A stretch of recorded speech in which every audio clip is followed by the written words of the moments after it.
Comunidad de oración contemplativa. Ejercicios de contemplación en la vida ordinaria. 7. La orientación a Dios. Imparte Javier Meloni. España. coc.ac. Muy buen día. Buenos días a unos, buenas tardes, casi noches para otros. A nombre de la comunidad de oración contemplativa, les damos la bienvenida a cada uno y a cada una de ustedes. A nuestros queridos y queridas facilitadoras, a los facilitadores también, y a todos los participantes de estas 38 pequeñas comunidades que forman los ejercicios de contemplación en la vida ordinaria, según la inspiración de Franz Jalix.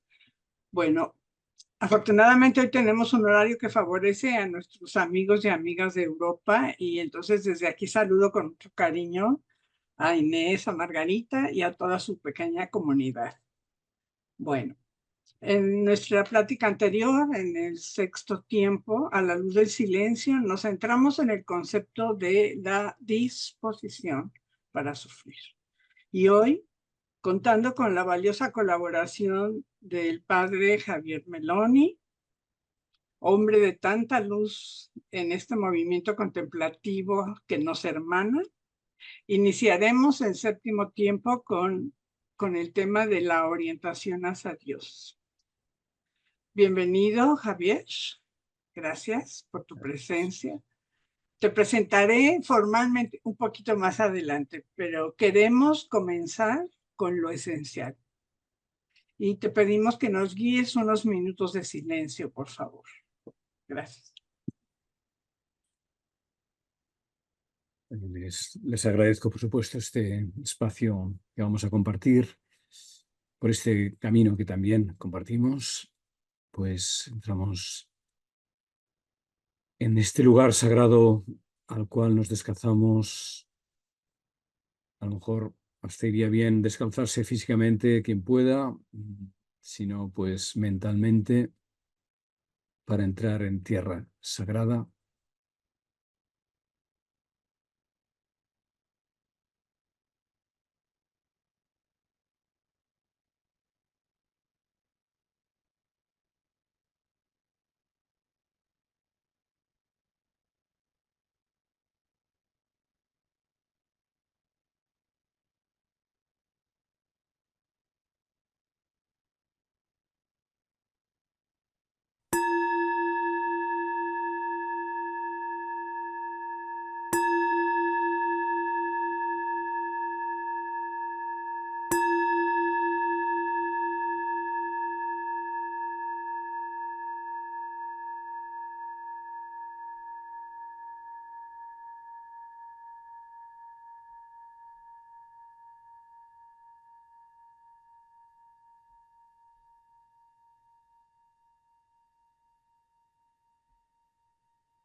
Y en este silencio entramos en comunión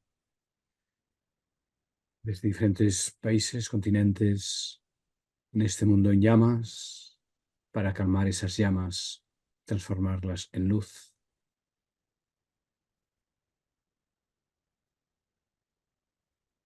Toma, Señor, y recibe toda mi libertad, mi memoria, mi entendimiento y toda mi voluntad, todo mi haber y mi poseer. Tú me lo diste, a ti, Señor, lo retorno. Todo es tuyo. Dispón de ello según tu voluntad. Dame tu amor y gracia, que éstas me bastan. Amén. Conchita. Gracias, Lourdes. Bueno, me da muchísimo gusto presentar al padre Javier Meloni. Mi presentación no va a poder ser muy objetiva, porque es una persona que admiro, quiero mucho y me ha ayudado en todo mi itinerario espiritual. Javier, es un regalo tenerte aquí. Muchas gracias. En este grupo que viene haciendo desde abril los ejercicios contemplativos, desde el libro del padre Franz Jalix. Bueno, vamos paso a paso experimentando la oración contemplativa y tratando de descubrir sus secretos. Hoy me toca presentarte y como la mayoría de las personas que están aquí te conocen, pues solamente breve recordaré que Javier es sacerdote jesuita, licenciado en antropología cultural, doctor en teología, ha sido profesor por años y entre otras actividades se ha dedicado a investigar sobre las tradiciones espirituales de diversas religiones. Es autor de muchos libros. Sus letras y palabras han tocado a muchos corazones. Él vive en la Cova de San Ignacio en Manresa, Cataluña, España. Se dedica, además de escribir libros, a dar conferencias y clases, acompaña ejercicios. Considero a Javier como un maestro espiritual que con sus luces nos ilumina a muchas personas y desde sus propias preguntas nos lleva de la mano a través de sus intentos por responder. Yo aquí les voy a compartir unos renglones de los que hay muchos que me gustan y que dejan huella. Sale de sí en nosotros para que nosotros, saliendo de nosotros, seamos la transparencia de su existir. Este es del Sed de Ser, del libro Sed de Ser. Es un hombre comprometido con la búsqueda de la verdad, sin ingenuidades, de profunda calidad y calidez humana, con gran apertura de mente y corazón, donde todos cabemos. Ha sido atrevido, un atrevido explorador, de meterse en caminos no tan sencillos, pero que nos ha dado ejemplo de ese afán de experimentar y no miedo de equivocarse también. Sabe compartir el conocimiento de la espiritualidad ignaciana desde su inteligencia cordial y con esa alegría que contagia. Yo quiero subrayar mi admiración por la actitud de gratuidad que siempre nos ha mostrado Javier. Hace ya varios años que ha participado con nosotros y nunca ha preguntado cuánto pagamos, para nada. Siempre acepta nuestras invitaciones y con esa actitud de gratuidad. Como nosotros también somos una comunidad en gratuidad, porque pues aquí nadie cobra, todos somos voluntarios, hacemos las cosas con mucho cariño y como ustedes conocen hay un gran equipo detrás de todo esto y que todas somos muy felices de estar cooperando para el crecimiento de las demás personas. Bueno, disfrutamos mucho estar en esto y qué bueno que podamos no dejarnos seducir por ese afán de apropiación que nos ha enseñado la cultura occidental. Bueno, en algunos momentos nos zafamos, ¿verdad? Bueno, querido Javier, muchas gracias por estar aquí. Te escuchamos con atención y con cariño. Gracias. Gracias, muchas gracias Conchita por palabras tan altas para un ser tan bajo, ¿eh? pero bueno, las acepto pues porque no hay más remedio. Y sobre todo pues la comunión que efectivamente hace años que tenemos, y fuiste tú la primera que me invitaste a Puente Grande a hacer los ejercicios de Francia Leeds. Recuerdo perfectamente cómo instalamos aquellas aulas y he ido mejorando desde entonces. Bien, sí, y las exploraciones no se han acabado, apenas han empezado, apenas hemos empezado a explorar. Esto no se ha acabado para nada, para nada. El mundo en el que estamos necesita confianza y audacia, van juntas. Todos los que nos preceden, que han aportado algo al mundo, han tenido confianza y audacia. Y eso es también el camino que hacemos. Y no, las exploraciones no se han terminado, apenas han empezado. Em, y otra cosa más que has dicho, una frase muy bella del padre Palau, de un fundador de una religiosa del siglo XIX, dice: para quien busca la verdad, el error no le daña. Palabras muy sabias. A quien busca la verdad, el error no le daña, porque tiene la humildad y la capacidad de retroceder, y al contrario, el error lo que nos engaña, lo que nos pierde es el empecinamiento, ¿no? Pero tantear el camino, bueno, y si además si no hay camino y hay que hacerlo, pues no hay error, lo que hay es exploración, ¿no? Y entonces, bueno, dicho esto, pues me ceñiré al tema que con mucho gusto cojo, y me ha gustado muchísimo. Qué más bello que poder hablar de la orientación a Dios, hacia Dios, ¿no? Una primera consideración sobre la misma palabra orientación. Orientación significa oriente, ¿no? Mirar hacia oriente, es decir, hacia el este. Y esta expresión viene porque en todas las iglesias europeas medievales hasta el Renacimiento, no sé las que han hecho en Latinoamérica en el momento de la colonia y después, porque con el Renacimiento esto se pierde en parte, pero pueden mirarlo en sus pueblos o en sus ciudades o en sus catedrales. Todas las iglesias estaban orientadas hacia oriente, de aquí la palabra, es decir, para que cuando se celebrara la Eucaristía o el laudes, la primera oración, el sol apareciera por los vitrales del fondo de la iglesia hacia donde todos miraban, ¿no? Eso significa orientarse, mirar hacia oriente, hacia el sol naciente, ¿eh? Y eso ha marcado, digo, la arquitectura religiosa en Europa, y sería bueno que puedan ver en sus poblaciones si eso se ha mantenido o no. En los pueblos originarios de ustedes, pues son las cuatro orientaciones, ¿no? Norte, sur, este, oeste, pero la palabra viene de ahí, ¿no? Por lo tanto, pues orientarse hacia Dios, pues justamente eso, ¿no? Significa mirar hacia el sol naciente, ¿no? Hacia el origen, ¿eh? El origen originante que origina cada día, y el origen originante que origina cada instante de nuestra existencia, que brota de esa profundidad simbolizada por el sol, en la primera parte del día, pero podríamos decir también que como un girasol, ¿no? Nos orientaríamos hacia el mediodía y luego hacia el atardecer, hacia el oeste, ¿no?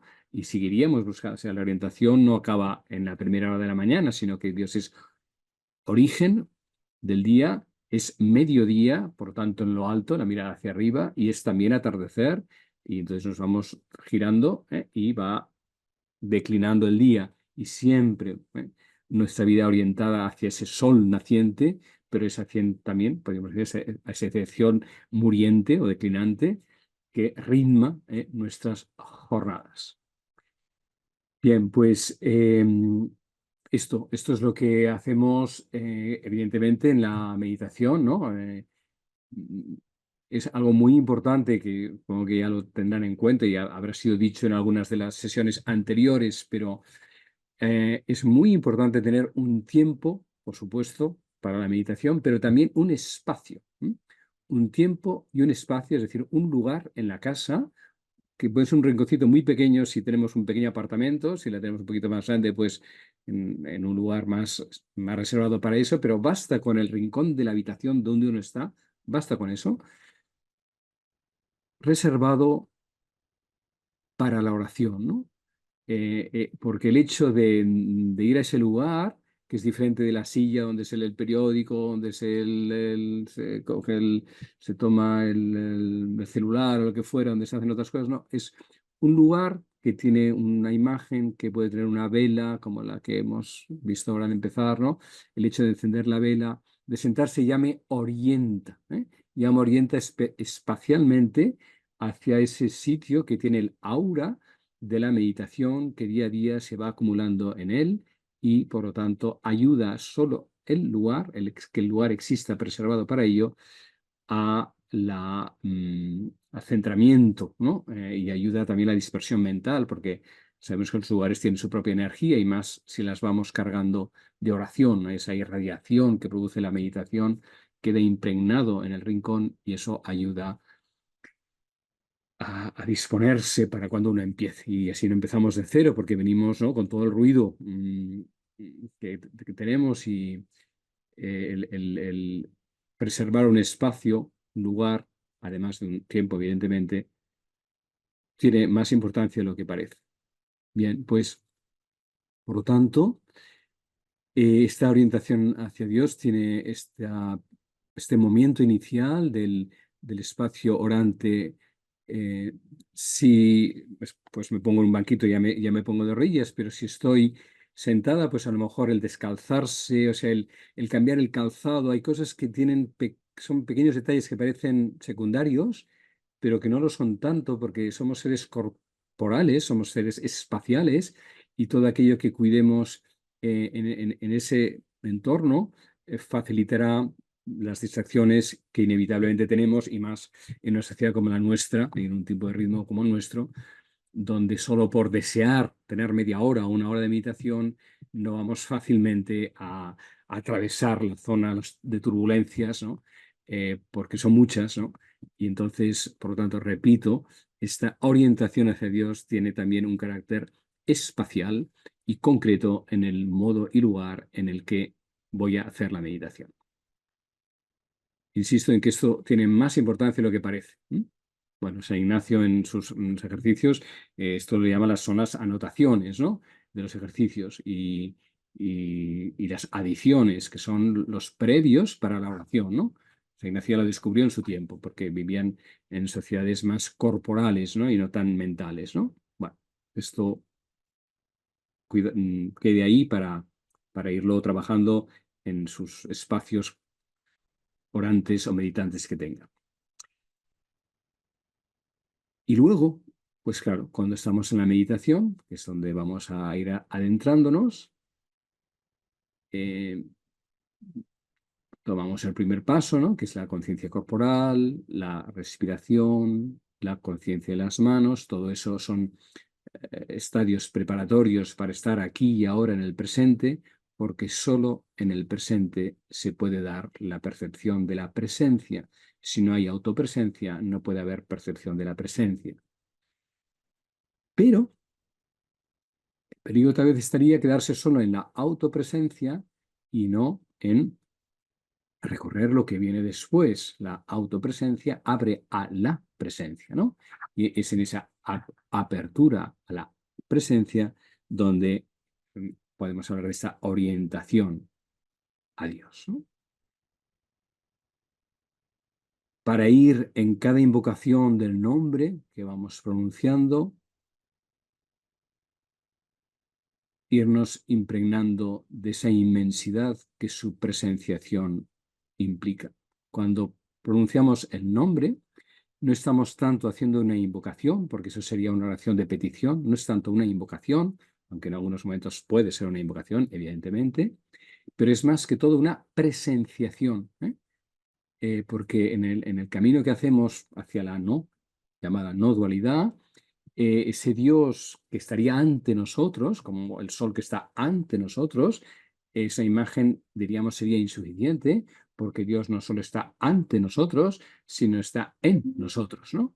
Y por lo tanto, esa apertura a alguien que estaría fuera, como el sol que emerge, que es una imagen muy bonita y la mantengo, pero hemos de completar porque ese sol viene hacia adentro, y el sol, su amanecer está surgiendo del interior, es interior y exterior a la vez, y por lo tanto cuando pronunciamos su nombre, no solo estamos adorando o invocando ese sol naciente que emerge, sino que al mismo tiempo estamos tomando conciencia de que ese sol está siempre naciendo en nuestro interior y que esa imagen externa es una ayuda para tomar conciencia de esa imagen interna.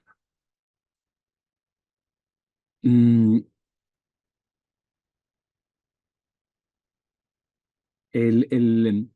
con todo, el peligro de una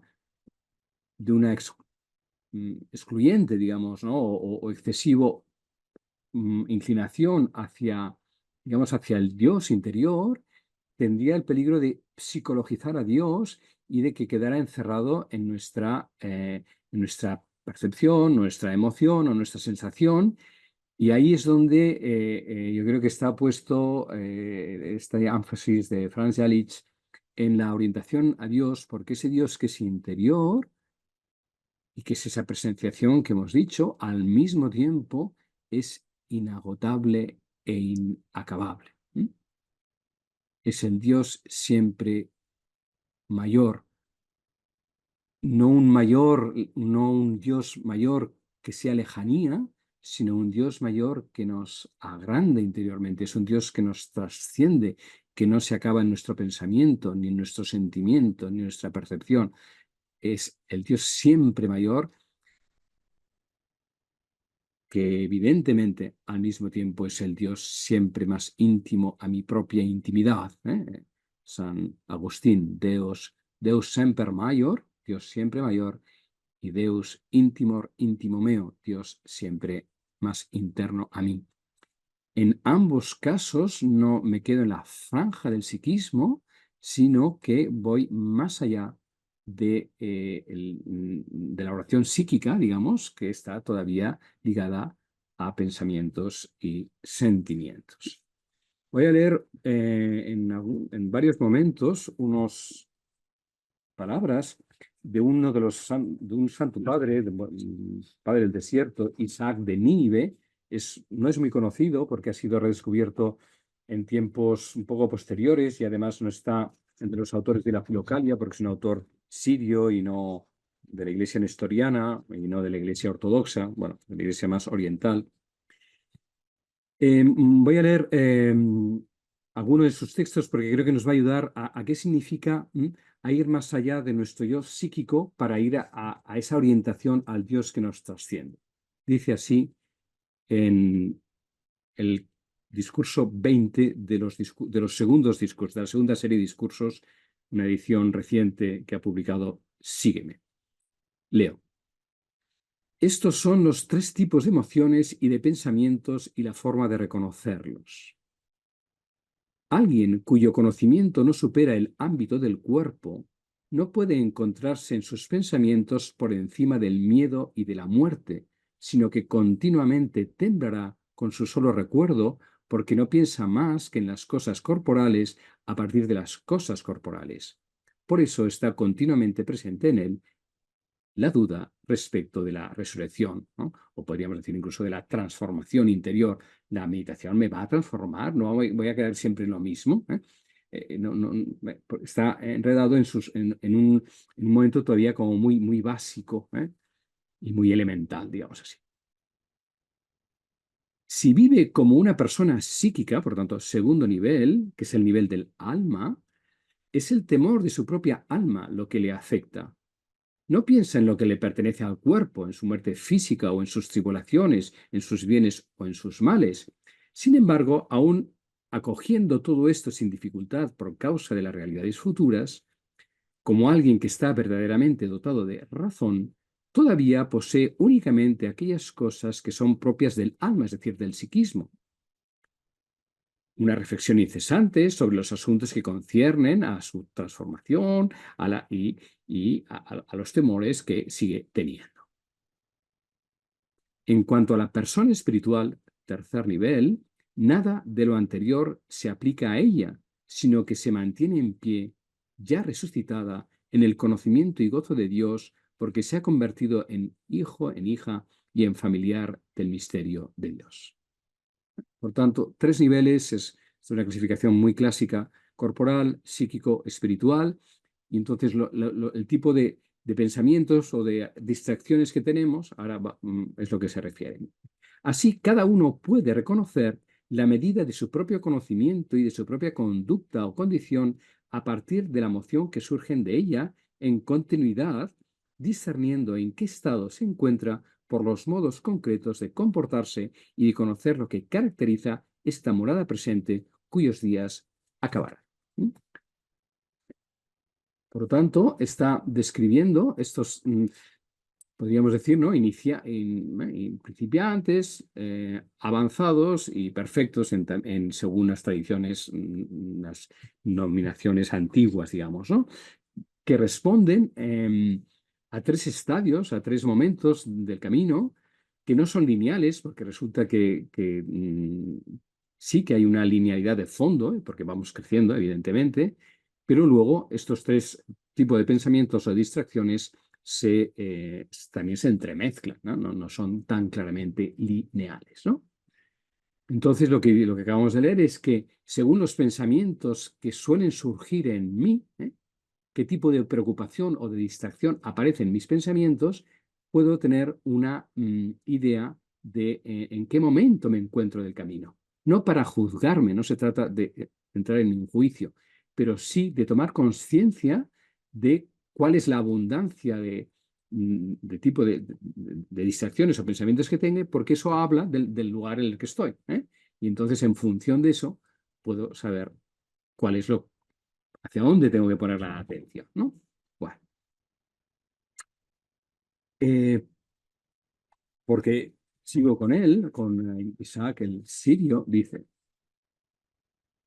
porque una vez que la persona se ha elevado por el itinerario de su reflexión y de su conocimiento por encima de la labor que se lleva en el ámbito psíquico, que consiste en el combate por acciones virtuosas y por una conciencia excelente, con vistas a una conducta espiritual que sea adecuada, dice: entonces, cuando ha atravesado eso, se ve invadido de pronto por un estado de maravilla ante Dios, y las consideraciones anteriores cesan en su ir y venir, y se aquietan, y su pensamiento entero vibra cálidamente en el amor, movido por las mociones que recibe en el espíritu. Imbuida tal persona de ese conocimiento, se ve apartada de todo temor y en su entendimiento, libre ya de las sugestiones y de las cadenas de pensamientos discursivos, y encontrándose ya más allá de los miedos y de toda reflexión afectada por la inquietud, se mueve interiormente según el orden del mundo nuevo. Porque tal persona, en efecto, ha sido hecha digna por la gracia de nuestro Señor de la conducta del hombre nuevo, de la persona nueva, y sus mociones surgen de un modo natural en aquel ámbito del reino de los cielos. Es decir, que cuando pronunciamos el nombre del Señor Jesucristo, o el mantra que cada cual haya escuchado en su interior, entendiendo que todos ellos son nombres sagrados que nos conducen a Dios, a Jesús, a Cristo, no solo estamos pronunciando el nombre para centrar nuestra mente y aquietarla, sino que si Cristo Jesús es la encarnación de lo inagotable, cada vez que vamos pronunciando su nombre, vamos dejando de algún modo que se abran las puertas de esa inacababilidad, digamos, ¿no? Porque él, en su humildad, digamos, para decirlo en estos términos, cabe en el nombre que pronunciamos. Cada momento de nuestra respiración es un sorbo del cuenco en el que bebemos del mar infinito, y cada sorbo de ese mar infinito nos embriaga de esa inmensidad. Sabemos que no siempre es así, que antes hay distracciones, solo a veces en una media hora es un segundo, pero ese segundo tiene sabor de eternidad. Y en 8 días de ejercicios, a lo mejor es media hora de los 8 días. Pero no importa, porque eso no es una cuestión de cantidades, es una cuestión de cualidades. Pero a donde voy es que cuando en la invocación del nombre perseveramos y aunque salgan todas esas distracciones que hemos visto del primer y segundo nivel, corporal y psíquico, para decirlo en lenguaje de Isaac de Nínive, que no sería tan distante del de Franz Jalisch, llegamos a ese otro lugar de quietud. No solo es un lugar de quietud, sino que es un lugar de profundidad abisal, porque lo que estamos repitiendo es el nombre más allá de todo el nombre, que tiene la humildad de contenerse en en el nombre con el cual le invocamos. Eso es orientarse a ser Dios. O sea, hay una técnica, lógicamente, que es la que estáis aprendiendo ustedes, la que están empezando, técnica, para decirlo de alguna manera, ¿no? Un aprendizaje de la adecuación del nombre a la respiración. Todo eso es muy importante, todo eso está muy bien, para disponernos a que esa palabra pronunciada, que es portadora de la presencia que presenciamos al pronunciarla, pueda abrir esa inmensidad de la cual no tenemos ni la más remota idea, gracias a Dios.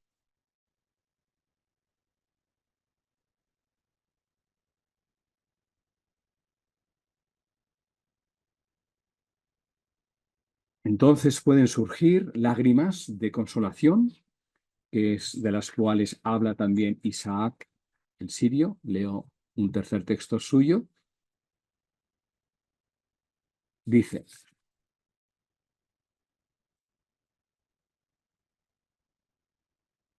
son 3 las causas por las que se produce en la persona un derramamiento continuo de lágrimas. O bien provienen del estupor causado por las profundas comprensiones repletas de misterios que son reveladas sin cesar en el intelecto. Las lágrimas se desbordan entonces involuntariamente, ya que el sujeto experimenta, sin que el sujeto experimente el menor sufrimiento, en el momento en que escruta estos misterios. Las lágrimas brotan porque la mirada del intelecto se encuentra sobrecogida de admiración ante el conocimiento que se le revela en una intuición espiritual. Estas lágrimas fluyen con el consentimiento de la persona afectada y su vehemencia no las fatiga en absoluto, porque su dulzura conmueve al intelecto desde el interior con la visión a la que estas lágrimas acompañan. Esto lo han visto figurado los padres por el maná que comieron los hijos de Israel y por el agua que bebieron en la roca, que es Cristo, todo lo cual es figura tipológica de las profundas comprensiones que proceden del Espíritu y que conciernen a los misterios.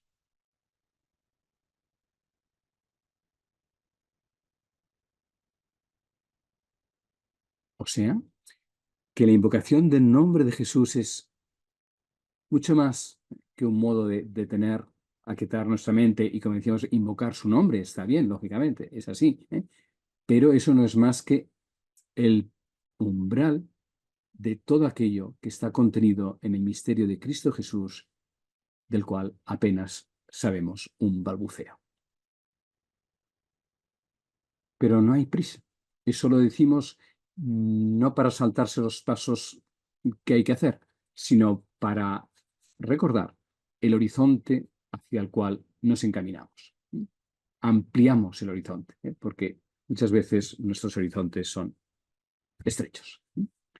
Y convertimos el mantra o el nombre sagrado en una mera repetición para calmar nuestro estado de ánimo, que está bien para empezar, pero cuando en esta sesión de hoy estamos hablando de la orientación a Dios, lo que tratamos de decir es que más allá de la quietud corporal y psíquica, que son los 2 primeros niveles que hemos visto de Isaac, estamos llamados a poner esa mirada en esa presencia que, estando en nuestro interior y también, entre comillas, en nuestro exterior, nos eleva mucho más de lo que podemos imaginar Y eso forma parte también del camino de contemplación que estamos llamados a hacer.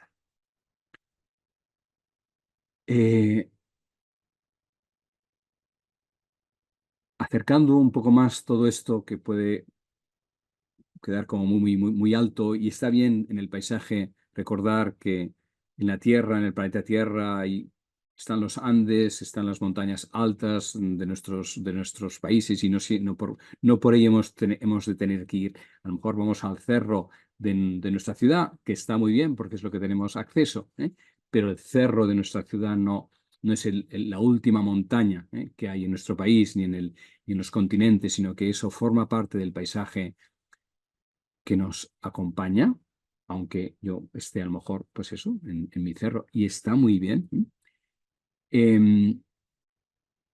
Voy a poner un ejemplo un poco más cercano, además de los evangelios, para decir de otra manera lo que es esa orientación a Dios. Con esas imágenes tan bellas de las tempestades en el lago, ¿no? Hay todos los 4 evangelios, y algunas veces, en algunos de ellos, por 2 veces, está la escena de los discípulos que han estado con Jesús y que de pronto, sin saber por qué, como nos pasa también en nuestra meditación u oración, Cristo desaparece. La invocación del nombre de Jesús nos sabe muy dulce en algunos momentos, normalmente suele ser al comienzo, y luego pasamos por una zona seca, una zona de turbulencias, y que además puede durar incluso años, porque ahí se producen transformaciones complejas y profundas. Y Dios no tiene ninguna prisa en nuestra transformación, y tampoco deberíamos tenerla nosotros. Pues esa travesía en el lago donde Jesús, digamos, de pronto desaparece, pues es una buena imagen de lo que nos pasa a nosotros en la meditación, en ciertos periodos de la oración, ¿no? Y no hay que temer eso, ¿no? Porque esa travesía del lago forma parte del crecimiento que hay que hacer, ¿no? Pero, ¿cuál es la cuestión, no? Podemos quedar atrapados en el temor, en el miedo, que sería el primer y segundo nivel del que hemos mencionado en Isaac el sirio, el temor a lo mejor de por qué incluso hago esta forma de meditación, era mejor la que yo conocía, Dios se ha desaparecido, estoy perdiendo el tiempo, en fin, todas esas, o lo estoy haciendo mal, no soy digna, en fin, todos los pensamientos oscuros que nos vienen cuando hay esta sequedad o estas turbulencias interiores, que es por donde pasan los discípulos en todas las escenas en el primer momento de esa navegación sin Jesús en medio de la noche y con tempestad. Y entonces, en un momento determinado, siempre aparece Jesús, que les dice: estoy aquí. Pero es tan grande al principio el miedo o la angustia que, estando allí, no lo pueden ver. O bien lo ven dormido, se piensan que está dormido, o bien se asustan porque piensan que es un fantasma. Y entonces ahí es donde está la orientación a Dios, ¿no? Si quedo atrapado en el miedo, en la angustia de que esa oración no está viniendo, que llevo días o semanas que hay esta sequedad, y entonces estoy, pues como los discípulos, en el medio de la tempestad, sin saber ver que en esa tempestad también está el Señor. O bien durmiendo en nuestra barca pacíficamente porque Él no desconfía en la travesía que estamos haciendo, o bien en el agua sobre el agua, diciéndonos: ¿por qué os asustáis tanto, no? Yo no solo estoy encima del agua caminando, sino que yo soy el lago, y yo soy la barca, y yo soy el cielo, y yo soy el viento, y yo soy la tempestad, yo soy todo. ¿De qué teméis, no? ¿Por qué teméis? Bueno, y entonces aparece esa reacción tan simpática, porque es muy humana, de Pedro, que dice: si eres tú, que eres tú quien está hablando, pues haz que vaya hacia ti, ¿no? Y Jesús dice: vale, pues venga, adelante, aquí estoy, ¿no? Y cuando tiene la mirada orientada, mirada fija, puesta en Jesús, Pedro camina sobre sus propios miedos, que es el agua, que le asusta. Y cuando se asusta mirando que está caminando por el agua que no debería, por la cual caminar, entonces se vuelve a hundir, ¿no? Si mira sus miedos, se ahoga. Si mira a Jesús, camina sobre sus propios miedos, ¿no? Esa es la diferencia. Tener la mirada puesta en Jesús, puesta en Dios, significa mirar más allá del lugar donde nos encontramos en aquel momento, pues agitados o atrapados o en sequedad o en angustia, que es natural, es nuestra vida humana, naturalísimo, ¿eh? Pero justamente ahí es donde se hace presente Jesús y ahí es donde se nos pide poner la mirada en Él. Y entonces, Pedro, ¿por qué dudas, no? Señor, sálvame. Sí, claro, necesita un refuerzo, ¿eh? Sí, hay que mover. He dicho al principio que la invocación del Señor es una presenciación más que una invocación, pero a veces se convierte en una invocación. Y todo está bien, ¿eh? Lo importante es que reconozcamos en el estado en el que estamos para que el lugar en el que nos encontramos sea un crecimiento y entonces cuando descubren, reconocen a Jesús o cuando Pedro vuelve a ser tomado por la mano de Jesús o los discípulos reconocen que es Él quien camina sobre el agua, de pronto, sin darse cuenta, llegan inmediatamente a la otra orilla. No llegan a la misma orilla, llegan a otra orilla. Siempre hay una travesía al otro lado del lago, ¿eh? Porque si fuera al mismo lado del lago no habría crecimiento, ¿eh? En esa travesía en la noche, donde Jesús parecía ausente, hay un recorrido que les hace crecer hacia esa otra orilla, ¿eh? En esa mirada puesta en Jesús, sobre todo en Juan, también en los discípulos, pero Juan es quien más claramente les dice, yo soy. En medio de la tempestad, asustados, no sabiendo quién es, Jesús se les aparece diciendo, yo soy. Vosotros, cuando estáis ahogados en el temor, en vuestros propios temores, de vuestras tempestades, no sois, no estáis siendo. El contacto con Él, que Él es, nos hace regresar a nosotros para que volvamos a ser. Y al encontrarnos con Él, que es, entonces es cuando llegamos a la otra orilla. Pero lo bonito de todo esto, que como veis es interior, es exterior e interior a la vez, como desde el comienzo trato de expresar, está contenido en el nombre de Jesús. Jesús es una contracción, Yeshua, ¿no? En arameo, en hebreo, es una contracción de Yehoshua. Joshua nosotros nos ha llegado como Josué. Jesús es una contracción, una abreviación, un diminutivo de Josué. Es más cariñoso, más simpático. Jesús suena más simpático que Josué, ¿eh? Bueno, pues en arameo también, ¿eh? Yeshua es una contracción de Yehoshua. Bueno. Pero en cualquier caso, lo que significa Jesús, que procede de Yehoshua, significa Yahvé salva, ¿eh? Jehová, salva. Yahvé salva. ¿Y qué significa Yahvé? Yahvé significa yo soy. Yo soy el que soy, salva. Es decir, lo que nos salva es ser lo que somos. Eso es lo que significa el nombre de Jesús. Por lo tanto, cuando estamos invocando su nombre, Jesús, Cristo, Jesús, estamos invocando a Él, por supuesto, porque Él sigue siendo Él, es el otro de nosotros, pero al mismo tiempo Él es lo que estamos llamados a ser nosotros. Por lo tanto, invocándole a Él, estamos invocando a aquello de nosotros que todavía no ha alcanzado a ser lo que es Jesús. Y como todavía no lo ha alcanzado, entonces, por eso Jesús salva, porque su ser nos salva como a Pedro de nuestras tempestades.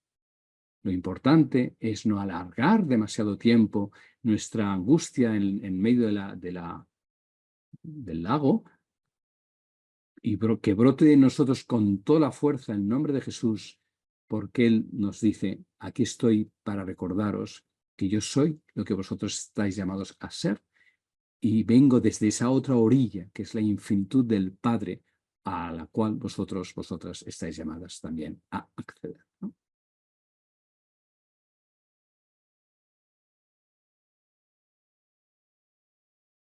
Por tanto, en el recorrido que estamos haciendo de esta sesión en concreto, la orientación a Dios tampoco es una sustitución a la conciencia del lugar donde me encuentro para orientarme hacia Dios. Es decir, cada una de nosotros se encuentra en el camino hacia Él, que es hacia la profundidad de lo que somos, y por lo tanto, al mismo tiempo que tomamos conciencia del estado en el que nos encontramos, como hemos leído, hemos escuchado en Isaac el Sirio, si estamos en plena tempestad, hemos de reconocer que estamos en plena tempestad, porque el tipo de invocación que surgirá en plena tempestad es diferente si nos encontramos en una pacífica alta mar o junto a Jesús en la orilla del lago comiendo el pescado que hemos pescado en la noche, ¿no? Las invocaciones que surgirán del nombre de Jesús serán diferentes según el estado en el que nos encontremos, lógicamente. Lo importante es que no nos quedemos en ellas, porque como un remolino nos atrapa, ¿no? Sino que habiendo puesto conciencia del momento en el que nos encontramos, la continua invocación de su nombre nos rescate hacia desde donde Él nos llama o desde donde Él se hace presente, ¿no? Bueno, creo que es, y acabo con última cosa, la consolación ignaciana justamente consiste en esto, es decir, cuando San Ignacio habla de consolación, sea en la oración o sea en nuestra vida cotidiana, porque oramos para que toda nuestra vida sea oración, meditamos para que toda nuestra vida sea presenciación de Él en todos los momentos de la jornada. Y ese es evidentemente el reto, no solo el reto, sino la llamada y el camino hacia al que nos dirigimos, para que toda nuestra vida se convierta en presenciación de su presencia. A eso San Ignacio le llama consolación. Y consideraba que la consolación al principio de la vida espiritual, al principio del camino, es alterna, porque bueno, tenemos estos altibajos, nos aprendemos, nos perdemos, nos asustamos, en fin, nos agobiamos, todo eso al principio es alterno, consolación, desolación, pero él consideraba que al final de la vida, bueno, o en la vida avanzada, no al final, o sea, cuando se ha avanzado suficientemente, el estado ordinario de una persona que vive en presencia de Dios es la consolación. Porque la consolación no es que las cosas me vayan bien o me vayan mal. Eso no es consolación, eso es alegría o tristeza, eso es satisfacción o insatisfacción, frustración, eso no es consolación.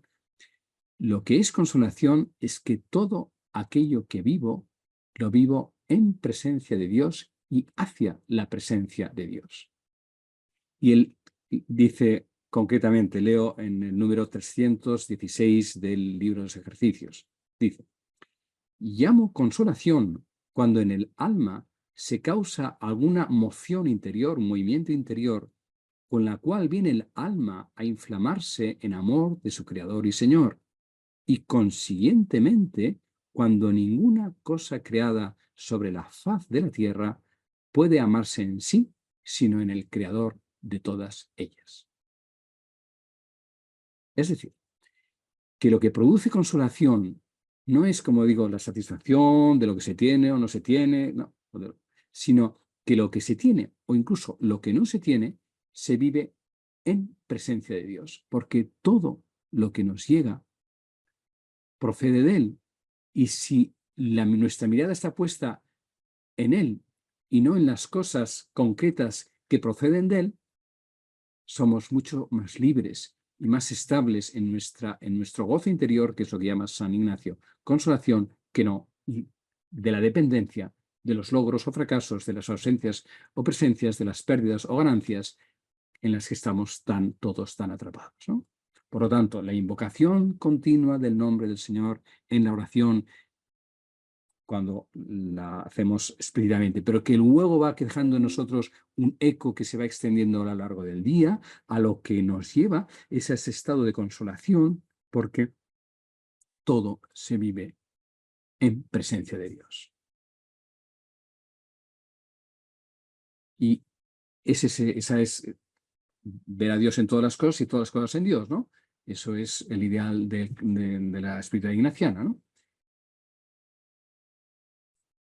Entendiendo bien que la consolación es justamente cuando las cosas, ninguna cosa creada sobre el haz de la tierra se puede amar en sí misma, sino en su creador que la ha generado, en el creador de todas ellas.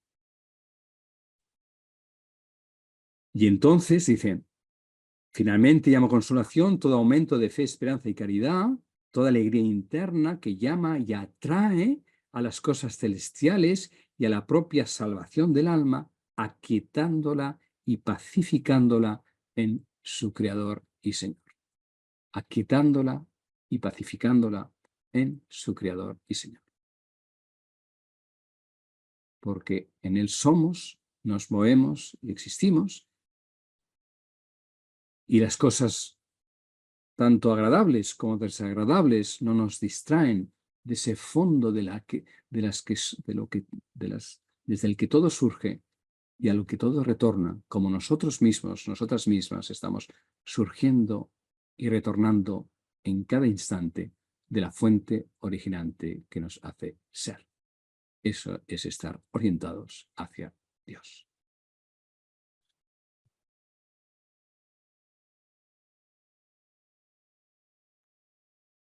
La gracia que pedimos para todas y para todos, y para el mundo, para nuestro mundo, en el cual y por el cual y hacia el cual oramos y meditamos.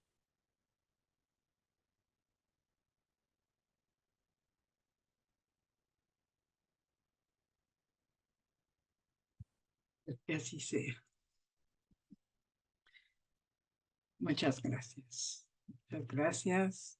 Ahora vamos a tener un espacio para preguntas. Les pido si levantan la mano, por favor. La ponen la manito así para ir dando la palabra. Laura, por favor, ¿sí?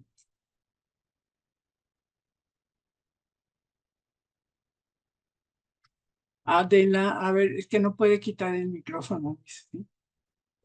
¿Ya? Gracias. Gracias, muchas gracias, Padre Meloni. Ahorita cuando estaba dando la dirección hacia lo que es orientarse a Dios y conforme iba pasando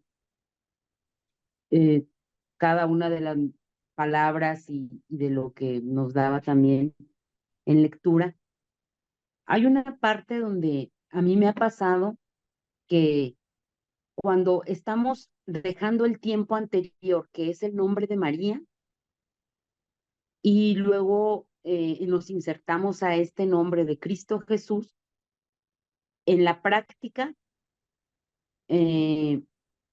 comienzo con el nombre de María porque estamos en el anterior, paso al de Cristo Jesús, pero aún estando en el tiempo de, que es el sexto, todavía con el nombre de María, me inserta inmediatamente al nombre de Cristo Jesús. En este camino había estado viendo sintiendo que la palabra es la que te llama, te invoca. Y esto también lo quiero ligar, porque ahorita me hizo mucha resonancia, así cuando la palabra con Juan, el evangelista, dice, permanece en el amor. Esta es como lo que hace que se pueda estar asociando todo esto, o es una parte del séptimo tiempo, del sexto al séptimo, y esto que nos dice de permanecer en amor es el encuentro de esa palabra hacia nosotros y de Jesús mismo en ella, en su presencia. Quisiera si me pudiera hacer confirmaciones o sacar esta duda. Sí, no, gracias, muy bien, lo dices muy bien, es así, es exactamente así, es decir, María es la puerta, ¿no? Es el umbral para Cristo, ¿no? O sea, toda ella es ese cuenco, esa espaciosidad disponible para que la palabra del ángel, que va a ser Cristo, dice, vas a ponerle el nombre de Jesús, por lo tanto, María recibe el nombre de Jesús y María engendra de tal manera el nombre de Jesús que engendra a Jesús mismo, ¿no? O sea, todos somos María, ¿no? O sea, diciendo María, nos estamos disponiendo a que en nosotros suceda lo que sucedió en ella, en el modo en que nos pertoca a nosotros, digamos, ¿no? Por lo tanto, María es el umbral para el nombre de Jesús, porque ella va a encarnar y dar forma en su existencia a Jesús, como nosotros estamos llamados a dar forma en nuestra existencia a Jesús, ¿no? Y por eso María está antes de Cristo Jesús. No sé si te respondo. Sí, sí, muchas gracias, Padre. Claro. Y permanecer en el amor que lo dice Claro, el claro. evangelista Juan. Permanecer en amor siempre, siempre, siempre. Es decir, permanecer en el hombre, claro, claro, mujer.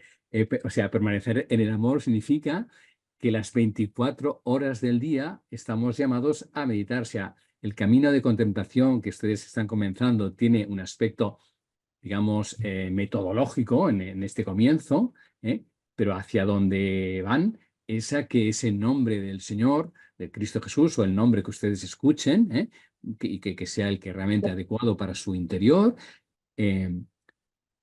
permanezca para siempre en ustedes, digamos, ¿no? Y permaneciendo el nombre en ustedes, ustedes permanecerán en el nombre, digamos, ¿no? O sea, la repetición del nombre que ahora poco a poco irán adquiriendo, en el espacio de meditación, verán cómo se va prolongando en el autobús, en la calle, limpiando los platos, todo eso se va extendiendo, y esa es la llamada, permanecer en el amor a través de la repetición del nombre, porque igual que estamos respirando continuamente y la respiración no nos deja, es llegar a poder en nuestra vida a inspirar el nombre de Cristo, tal como sin darnos cuenta estamos respirando, pero bueno, sin darnos cuenta, pero y tanto que nos damos cuenta, porque si no nos respiramos nos moriríamos, ¿no? Entonces el cuerpo respira, aunque no nos demos cuenta, pero está respirando. Pues lo mismo, el nombre de Jesús de tal manera queda introducido en nuestra vida cotidiana, que inspiraremos su nombre y gozaremos de su... Estamos llamados a vivir, a permanecer, como dices muy bien, en su amor, tal como permanecemos en la vida porque respiramos, ¿no? Gracias, gracias. Mónica, gracias, Laura. Mónica. Buenas tardes, padre. A ver, a mí se me viene también mucho al corazón, esta orientación a Dios, el pasaje de la resurrección cuando María Magdalena se acerca al sepulcro. Y, muchas veces nosotros tenemos expectativas, falsas expectativas de cómo es que Dios se nos va a manifestar, ¿no? Entonces, a mí me suena mucho cuando le dice: "María, ¿a quién buscas?", ¿no? Entonces, a mí siempre, bueno, me resuena: "Mónica, ¿a quién estás buscando?", ¿no? ¿Qué figura o qué esperas de todo esto si yo estoy aquí?, ¿no? Entonces, yo suelo de repente cambiar en las oraciones, bueno, yo las ajusto a mi manera de sentir en ese momento, y en la de San Ignacio, la de Toma, Señor, recibir,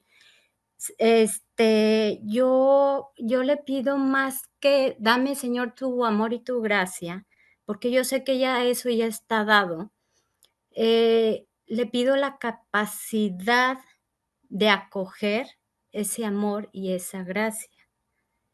Entonces, bueno, van de la mano las 2. Ese amor y esa gracia, acogerlo, hacerlo mío, que bueno, que es mío, y de esa manera vaciarme para el María a quien buscas. Muy bien. Está precioso, me parece que lo dices muy bien y lo tienes muy bien hilvanado. Es así, es así. O sea, digamos, los diferentes pasajes de los evangelios son diferentes paisajes del alma, ¿no? Y entonces, en función del estado del alma, uno se identifica más con un pasaje u otro, y cada uno de ellos tiene un aspecto, efectivamente, relacional en un estado normalmente pues, de necesidad o de carencia, de ausencia, donde se da esa presencia, ¿no? Y entonces, a partir de ahí se establece pues, ¿no? Vamos hacia la unión, ¿no? Hacia una unión que vaya siendo cada vez más permanente, ¿eh? Bueno, y al final identificativa, digamos, ¿no? Sí, sí, pero va por lo que has dicho está muy bien, está muy bien. Es, bueno, yo lo entiendo como recibir, acoger lo que venga, o sea, lo que él me quiera o nos quiera a cada uno manifestar, ¿no? De su imagen, como Ah, dice San Ignacio, del conocimiento interno, ¿no? De su corazón, ¿no? así es, así es. Es decir, vamos a ver, Dios se está manifestando siempre. Todo lo que existe es la manifestación de Dios, porque detrás de todo está Él, ¿no? Por tanto, no hay ni un instante de nuestra vida en el que Dios no esté, ¿eh? Lo que pasa es que eso no es evidente, sobre todo si es de nuestro desagrado o de bueno, algo que no esperamos, o eso es muy difícil, ¿no? Entonces, por eso todos los relatos contienen la pasión, contienen momentos, la tempestad, momentos de ausencia, momentos de pérdida, porque esto nos desbarata mucho. Entonces, pero a dónde vamos es al camino contemplativo que estamos haciendo, ¿eh? Lo que estamos haciendo, respondiendo, o sea, no estamos tratando, o sea, estamos haciendo, ustedes están introduciendo en un camino basado en la repetición del nombre de Cristo Jesús, que tiene toda esta progresión que van haciendo, y ahora esta era pues explícitamente la repetición del nombre de Cristo, porque es hacia donde nos focalizamos. Y lo que hemos tratado de decir es que eso que es, por un lado, exterior a nosotros, al mismo tiempo también es interior a nosotros, ¿eh? Cristo es exterior e interior, ¿no? Y en esa conjunción es donde se da el crecimiento contemplativo del que ustedes están puestos a caminar, digamos, ¿eh? Para vivir en Gracias. receptividad. Sí, sí. Gracias. Ahora sí, Raúl, por favor. Padre, buenas tardes. Gracias es poco para lo que le quiero expresar. No podría dejar pasar la oportunidad de lo que le he leído, lo que le he escuchado en estos años. Me ha llevado a Dios. Gracias por eso. Me da miedo de repente psicologizar a Dios. ¿Qué hago ahí? Lo dejo estar, lo dejo pasar, actúo. ¿Cómo no psicologizarlo? Aceptando que lo puedes psicologizar, aceptando que no podemos quitarnos el corazón o los afectos, sino es el punto de partida. Lo bello de los evangelios es que el recorrido que hace siempre todos los encuentros de los pasajes de Jesús son parecido a lo que hemos leído de Isaac de Nínive. Hay un aspecto corporal, luego hay un aspecto psíquico y luego hay un aspecto espiritual. Y ese recorrido siempre va en estas tres direcciones, ¿no? Entonces, no nos podemos saltar ninguno de los pasos porque luego lo vamos a reclamar sin darnos cuenta. Por lo tanto, estoy ahí, vale, pues me doy cuenta de que estoy ahí y al darse cuenta, uno lo está empezando a soltar. Mientras no nos damos cuenta, estamos atrapados ahí. En el momento que tomamos conciencia de dónde estoy, ya hay una distancia y esa distancia, que es la luz de la conciencia, permite ir al paso siguiente, digamos. Por tanto, no podemos rechazar nada, porque todo lo que rechazamos de nosotros nos vuelve de otra manera, ¿eh? Sino acoger qué es lo que en estos momentos estoy tratando estoy viviendo o agarrando. Y cuando le puedo poner nombre a eso, lo estoy calmando y entonces lo puedo elevar. No sé si eso responde un poco a la pregunta. Sí, Padre, muchas gracias. Antes de darle la palabra a Juan Pablo, y saludándolo con mucho gusto que está aquí, pero te quiero pasar una pregunta, Javier, que está aquí en el chat, que preguntan que si puedes volver a repetir las 3 causas de las lágrimas. Sí, sí, las 3 causas de las lágrimas que son interesantes porque también San Ignacio pone causas de las lágrimas de la consolación, porque dentro de la consolación, San Ignacio pone como manifestación lágrimas, ¿eh? Pero voy primero a Nínive y luego voy a San Ignacio. Las 3 causas son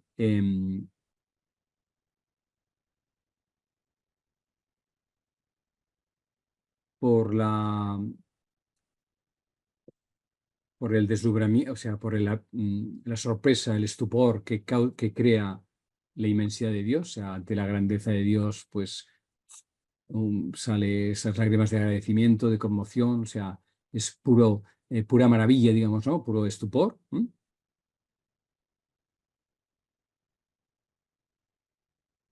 Las otras son, digamos, son más serenas. Es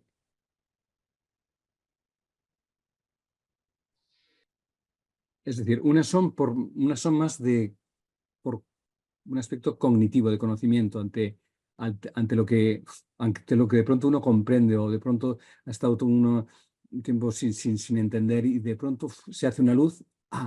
Era esto, ¿no? O sea, es como una sorpresa, digamos, más de carácter, si me permites, cognitivo, ¿no? De una comprensión que ha estado como gestándose con mucha sinsentido, y de pronto se entiende, y eso produce un lagrimar que no es, bueno, es de emoción, ¿no? La emoción de comprender algo que ha estado gestándose. Podemos leerlo en un aspecto más, si queréis, más biográfico, como la hora, o un aspecto como más relacionado con una comprensión de lo que es Dios, ¿no? Del misterio de Dios, ¿no? Lo que hemos leído más se refiere al misterio de Dios, pero podríamos entenderlo también hacia el misterio de nuestra propia vida, ¿no? Aspectos o episodios que no entendemos, y de pronto, bueno, y eso produce un alivio, un alivio al corazón que se convierte en lágrimas de distensión, de gozo, de agradecimiento, por el lado más bien cognitivo. Las otras lágrimas son de amor, de emoción, de sentir esa presencia de Dios que está ahí, y que, bueno, pues María Magdalena, o bueno, tantos otros, pues, episodios, o de nuestra propia vida, que sentimos el roce de su presencia, ¿no? Y eso nos conmueve, y eso se convierte, pues, en pero además dice que son lágrimas sin vehemencia, ¿no? Que fluyen suavemente. Bueno, porque son lágrimas de gozo, del gozo de reencontrarse al amado, digamos, ¿no? En fin, de un tiempo de ausencia, pues de pronto, pues está ahí, pues lágrimas de gozo, ¿no? Y las terceras que menciona Isaac de Nínive son de una gran humildad de corazón, ¿eh? Es muy bonito, o sea, de conmoverse, pues, por un anciano, por una anciana, por el gesto de un niño generoso, por lágrimas de conmoción de la ternura que nos produce nuestra vida cotidiana, ¿no? Una persona humilde se conmueve fácilmente, pues, por los signos de ternura que en una sociedad dura y endurecida, pues, pues resulta que gracias a Dios pues conmoverse por la belleza, por la ternura, por el amor, por los gestos de cariño, pues eso, un corazón humilde, dice, ¿no? Textualmente dice, las que provienen de una gran humildad de corazón. Eso no son tan raras en nuestras vidas, estas respuestas, o en esas, ¿no? Sí, decía, ¿no?, que la santidad, bueno, el proceso de crecimiento en la vida es camino de ir endureciendo la piel y ablandando el corazón, cuando suele pasar al revés, ¿no? Vamos cada vez teniendo la piel más fina, y nadie nos puede decir nada porque nos sentimos susceptibles y juzgados, insultados, y entonces o sea, que tenemos que caer la piel más fina y el corazón más duro, ¿no? Entonces, insensible. Así, desgraciadamente, es como podemos envejecer, o al revés, ¿no? Que es la santidad, ¿no? La piel dura, en el sentido capaces de sostener los golpes y las dificultades, pero el corazón tierno, cada vez más tierno, cada vez más capaz de compasión y de conmoción, sin que por eso nos debilitemos en el sentido de poderla. Bueno, a eso se refiere Isaac, el corazón humilde.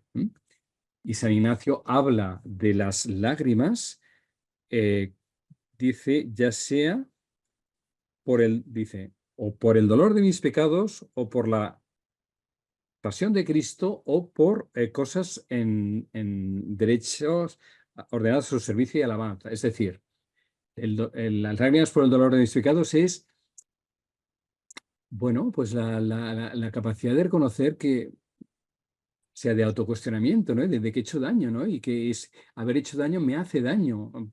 Pero no me hace daño porque mi imagen, no, porque me conmuevo, pues sí, pues me arrepiento de haberlo hecho. Y es tener capacidad de llorar por lo que uno haya hecho mal, pues es muy sano, ¿eh? Bueno, si no nace de la culpabilidad obsesiva, que es otra historia, ¿eh? Entendemos lo que queremos decir. La capacidad de llorar por el Cristo, esto está hablando de la oración, ¿no? Pues es la capacidad de compasión por el otro, ¿no? Cuando lloro por el dolor del otro, ¿no? Me conmuevo, me dejo conmover. Y esa conmoción, aunque es, digamos, dolorosa, es gozosa misteriosamente, ¿eh? Porque me hace entrar en comunión con la otra persona, aunque haya dolor, ¿eh? Es una cosa rara, pero creo que todos lo hemos experimentado, ¿no? Más bien el problema que tenemos ante el dolor ajeno es que nos endurecemos, y ese endurecimiento lo vivimos así como una distancia, es algo que nos priva de acercarnos. Cuando somos capaces de llorar con la otra persona es cuando realmente nos acercamos de verdad a la otra persona, y entonces entramos en una compasión plena, que es la que permite realmente hacer el camino de acompañamiento, de rescate o de lo que fuere, ¿no? Eso tiene que ver con el corazón humilde, quizás con la tercera modo origen de San Ignacio, ¿no? Y llorar por otras cosas ordenadas o servicio de alabanza, pues lo mismo, ¿no? Podemos decir que es eso, ¿no? Pues emocionarse por una causa justa, por cuando, bueno, por las noticias que recibimos de nuestro mundo en llamas, y es un llanto, pero es un llanto de cercanía, es un llanto de comunión, no es un llanto que debilita, al contrario, es un llanto que fortalece, ¿eh? Curiosamente, ¿eh? Bueno, va por ahí. Para que sea consolación, si no es desolación, si no es otra cosa, ¿eh? Claro, claro. Muchas gracias. Espero que Silvia de Aguascalientes se haya sentido respondida con esta amplia explicación que casi nos conmovió también. Gracias, muchas gracias, Javier. Bueno, ahora sí, Juan Pablo, perdón por hacerte esperar tanto.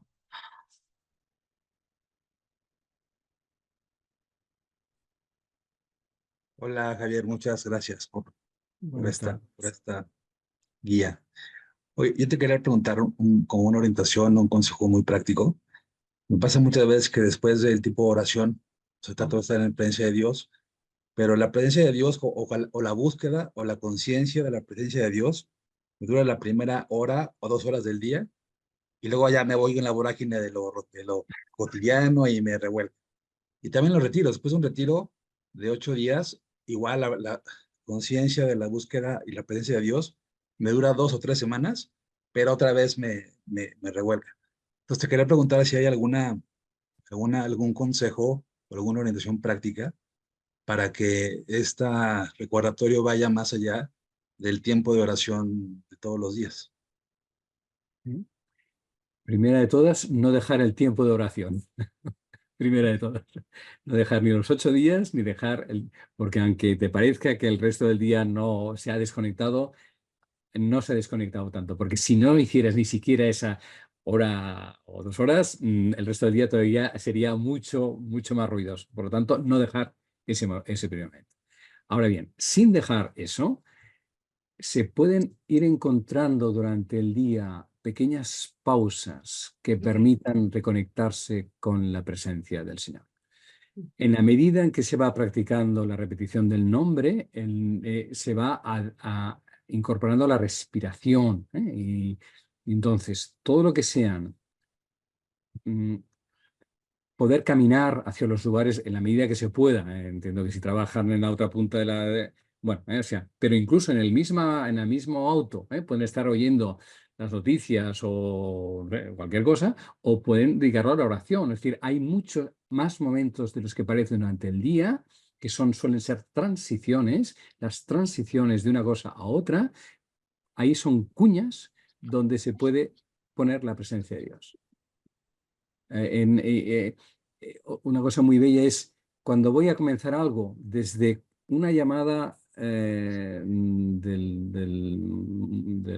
móvil, ¿cómo le llaman ustedes? Del celular, si nunca me acuerdo. Bueno, o abrir la misma puerta del auto, o en la puerta del refrigerador, o cualquier, me voy a meter en la cama, es agradecer, o sea, agradecer cada acto que voy a hacer con algo que me posibilita hacerlo, agradecerlo al comenzar y agradecerlo al acabar. Si son tantas, bueno, vivimos en una sociedad, en un modo de vivir que son tantas las cosas que hacemos a la vez que parece difícil, ¿no? Pero si pusiéramos pequeñas cuñas, como digo, en comienzos y finales o en transiciones, ahí eso se va impregnando de presencia de Dios, se va impregnando de agradecimiento, se va impregnando de sorpresa, de gratitud. Por ahí iría. Muchas gracias. Como ritualizar, ¿no? Cada Sí, momento. sí, exactamente. Incluso ritualizar, por ejemplo, bueno, yo lo hago todo lo que puedo. No es lo mismo pensar algo, por ejemplo, parece una tontería, pero no es ninguna tontería. Si cada vez que abriéramos la puerta de la nevera, del refrigerador, como llamen ustedes, y al abrirlo, antes de abrirlo, hiciera un gesto de gratitud, porque voy a encontrar allá fundamentalmente lo que hace falta, que me hace falta y tal, el modo de abrir la nevera cambia totalmente, porque además la cerraré de otra manera también, con gratitud, ¿no? En lugar de ir allá, ya está, ¿no? Bueno, esos rituales, por lo tanto, el pequeño gesto de hacer así o de llevar la mano al corazón, de llevar la mano al corazón, hay una corporización que va más allá del mero pensamiento. El pensamiento es muy ligero, muy inconsistente. Cuando se corporiza con un gesto, se adentra más. Por ahí va. Pues muchas gracias, Javier. Y hola, Conchita. Adiós. Adiós, Juan Pablo. Maricruz, ¿me permites un momentito? Voy a darle otra pregunta de aquí del chat a Javier y luego vas tú, ¿sí? Mira, Javier, Aide nos pregunta, aparte que te da las gracias, dice, me gustaría saber si me siento invitada a repetir la palabra con una cierta melodía, que si está bien o es una distracción. Y enseguida vuelve a decir, y otra pregunta que ha surgido en mi pequeña comunidad es que si no se ha podido pasar en el tiempo del sí al nombre de María, que si es correcto pasar al nombre directamente de Cristo Jesús o esperar a que se logre entrar al nombre de María para pasar al de Cristo Jesús. Buenas preguntas, buenas preguntas. Vamos a ver. La cierta melodía es distractiva si te distrae. Si no te distrae, no es distractiva. Tan simple como esto. No hay respuestas generales. Es decir, puede, o sea, la importancia del nombre, primero es un sí, María, Cristo Jesús, ¿no? Es que como en los primeros pasos del camino, hemos trabajado la corporeidad para que la repetición del nombre se dé en el aquí y en el ahora corporal, por eso la importancia de la postura, de la respiración, de la percepción, de las manos. Entonces, cuando hemos llegado al sí, hemos empezado a entrar en la mente y el peligro es que la mente nos secuestre de nuevo y nos olvide del cuerpo, ¿no? Entonces, la melodía es una forma, o la vibracionalidad de la palabra, que puede ser la melodía, ayuda a que la melodía tiene un aspecto sonoro, tiene un aspecto vibracional y por lo tanto es más corporal que el puro nombre. Entonces puede ayudar mientras no acabes cantando otras cosas que no tengan nada que ver con el nombre. Ese es el punto de la distracción, ¿eh? O sea, pero si eso ayuda a estar en el aquí y en la ahora y le da una largura, pues sí, está bien, está bien, está bien. Y sí, eso, claro, Cristo Jesús, ¿no? Bueno, sí, por ejemplo, el sí, es una pequeña tontería, pero no lo es tanto.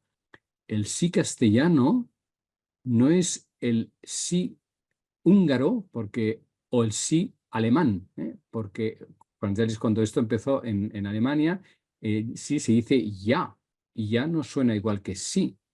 Y en húngaro es yo, y yo no es ni ya ni sí. Por lo tanto, es decir que parece una tontería y no lo es tanto, porque lo mismo puede pasar con el nombre de Jesús. Hay a personas, o de Cristo. Bueno, a alguna persona, por ejemplo, saber que Jesús en arameo es Yeshua. Ese Yeshua es diferente que Jesús. Ahí tiene matices sonoros diferentes. Y a uno le puede ayudar más decir Yeshua que Jesús. En cambio, a otra persona le puede distraer. O sea que la clave de esto es la escucha, porque a donde vamos es que cuando la palabra se incorpore plenamente, se va incorporando, se ajuste, igual, permítanme la comparación, pero con un buen calzado se ajusta a los pies, un buen vestido se ajusta al cuerpo y una producción de se va ajustando a la persona, se va ajustando a la largura de la respiración, a la memoria que uno tiene de la palabra que está invocando. Es decir, la pauta que da Cristo Jesús es una pauta clara, pero luego habrán de ver más adelante que se ajuste realmente a su ritmo y a su propia también biografía espiritual. Entonces, respondiendo a la segunda pregunta, bueno, sí, es decir, no hay que encallarse. O sea, está bien pasar por las diferentes fases, pero también habría que ver la persona en concreto qué dificultad puede estar teniendo con María, qué le suscita la palabra María, qué vocación. Entonces, porque ninguna palabra, o sea, todas nuestras palabras están cargadas de nuestra biografía, de nuestras resonancias. Entonces puede ser que a esa persona no haya entrado en María y pueda ir directamente a Cristo Jesús. No tiene por qué haber una dificultad. Y es posible, si sigue habiendo la misma dificultad en Cristo Jesús, el problema está entonces en otro sitio. Bueno, que hay que ir viendo caso por caso, pero sí, o sea, todo método tiene su razón de ser, pero al mismo tiempo no constriñe. Una vez entendido cuál es la razón del ser de lo que se propone, entonces yo creo que eso habría que hacerlo con el acompañante. Esa es una pregunta para el acompañante o la acompañante, para ver dónde puede haber, si conviene pasar o quedarse un poco más. Eso es una pregunta de acompañante. Bien, muy bien. Gracias. Muchas gracias. Ahora sí, Maricruz. Ay, muchísimas gracias, Conchita. Gracias, Javier. Qué privilegio volverte a escuchar y todo esto que nos compartes, que nos alumbra tanto en este camino contemplativo. Yo lo que cuando te escuchaba de esto que dices, Isaac el Sirio, ¿es como se llama? Sí, así se llama, sí. Ah, es una maravilla. Bueno, que habla de esto de las 3 etapas, ¿no? La corporal, la psíquica y la espiritual. Entonces, a mí en esta etapa, que ya se ha prolongado, yo tengo ya varios años en la meditación, pues sí, como 15 años. Y entonces yo digo, sí, o sea, es esta parte donde cuando dices, cuando por aquí lo apunté, cuando otra vez estás en el enramado de los pensamientos, como quien dice en esta primera etapa, a mí me está pasando que que siento ahorita un bloqueo, o sea, lo que mi pregunta, a ver si puedo ordenarme para hacerte. Me imagino que puede haber etapas de iluminación o donde alcanzas una comunión más profunda, estos estados de, hasta lo mencionas, ¿no? De lágrima, de gozo, que en algún momento lo he experimentado. Bueno, a mí últimamente estoy en la otra lágrima, en la, como si estuviera, ay, no sé cómo decirlo, entonces siento Sí, que también quizá, a ver, dime, creo que ya me entendí. te entiendo perfectamente y creo que hay otra pregunta parecida por ahí. Sí, no, vamos a ver. Vamos pasando por diferentes etapas, ¿no? Y normalmente suele haber una alternancia, ¿eh? Suele haber una alternancia de lluvias y una alternancia de sequía, o sea, igual que la naturaleza, igualito. O igual que una ola, ¿no? Una ola no puede estar siempre en lo alto, ¿eh? Porque pierde su fuerza, entonces desciende y cuando parece que desciende está desapareciendo, pero justamente ese descendimiento es lo que le permitirá después volver a tomar impulso y volver a elevarse. Pues en la vida espiritual y en los tiempos del alma, digamos, hay estas alternancias porque son necesarias. Entonces, el tiempo, como las estaciones de invierno y verano, digamos, ¿no? Las hojas se caen y el árbol se ha muerto. No, no se ha muerto.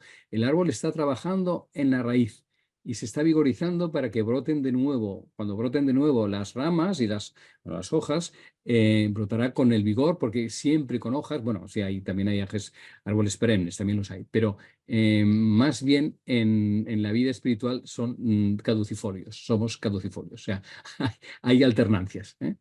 No hay no hay que asustarse, o sea, lo importante es perseverar, ¿eh? Y perseverar más allá del gusto y del disgusto, más allá del gusto y del disgusto. Como todas nuestras fidelidades están más allá del gusto y del disgusto. Si no, no duraríamos en nada, ¿eh? Hay algo más profundo que nos sostiene ahí, pues lo mismo en la meditación. Y aunque parezca que sea árido, no importa. O sea, el tiempo de entrega que uno está dando en esa media hora o hora, lo que fuere, está afirmando con su opción, con su tiempo entregado, digamos, el absoluto de Dios, ¿no? De lo fundamental. Y eso ayuda a resituar todas las demás cosas, aunque la meditación como tal, la oración como tal, en sí misma pueda ser seca. Pero esa sequía es psíquica, no es del alma. Más profundo que eso, hay conexión con Dios, aunque psíquicamente no se experimente. Por eso los 3 niveles son importantes de distinguir. Pues, muchas gracias, porque ya Vamos terminando. Conchita, ¿te parece? Yo Gracias, creo que Javier. sí, vamos terminando. Me Dejamos da, una más, ¿vale? bueno, sale. Saulo, te tocó una suerte.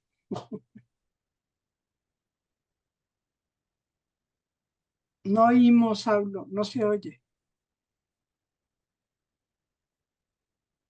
Tu micrófono, conecta, ya. No se escucha. No tocaba, creo que no tocaba. Bueno, muy bien. A ver, bien, Javier, pues no sé si quieras agregar algo No, más. no, no, no, no. No, Ah, bueno, a ver, quizás me doy cuenta de que quizás mi intervención, que a lo mejor no he tenido suficiente en cuenta que por un lado ustedes estaban en el 6º o 7º día y me he ido un poquito demasiado para allá, pero como también creo que hay entre los que están escuchando gente que lleva tiempo meditando, pues bueno, he hablado quizás más, pero bueno, ya cada cual que organice lo recibido según le convenga. En sí. cualquier, en cualquier caso, animarnos, o sea, es muy bello saber que caminamos orientados hacia Dios. Caminar orientados hacia Dios es integrar todos los aspectos de nuestra vida en esa presencia suya que por un lado está siempre más allá, es decir, no más allá de nuestro psiquismo, más de nuestros pensamientos por un lado, y al mismo tiempo más acá. Ese más allá no está lejos, ese más allá está en nuestra más íntima cercanía. Y ahí vamos haciendo nuestro camino, que requiere ciertamente perseverancia, es cierto, requiere determinación de preservar ese tiempo diario, porque si no se nos come todo lo otro, y luego el grandísimo don de hacerlo en comunidad, ¿no? De hacerlo en una gran comunidad. Eso da mucha fuerza, ¿no? Y eso es una maravilla que en estos últimos años estén surgiendo estas grandes redes de orantes, ¿no? De meditantes que somos, ¿no? Y yo me siento pues muy agradecido de haber compartido con ustedes este reto. Bien. Pues muchas gracias, Javier. Ahorita te vamos a pedir una bendición para el cierre. Nada más quiero recordarles que nuestra próxima plenaria del 8º tiempo, que lo va a dar la hermana Emilce Flores, será el martes 1 de octubre, ¿sí? Para que lo tengan presente. Y a todos ustedes que están aquí, gracias también, gracias al equipo de apoyo, a Tete, a Lourdes Lobo, a Adela Arias también, a Becky Jarero, etcétera, ¿sí? Pues mira, Javier, nosotros acostumbramos como bendecirnos unos a otros y que tú también termines con una bendición para todos, ¿sí? Entonces,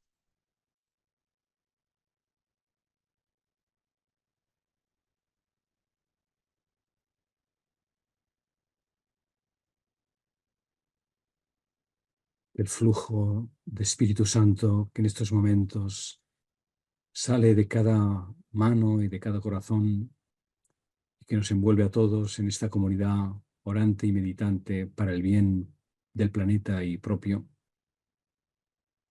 vaya transformando nuestras vidas y que nuestra vida sea una bendición para los demás y para el mundo. amén. Amén. Amén. Padre mío, Gracias, Javier. Gracias. ustedes. Gracias a todos y a todas. Hasta luego.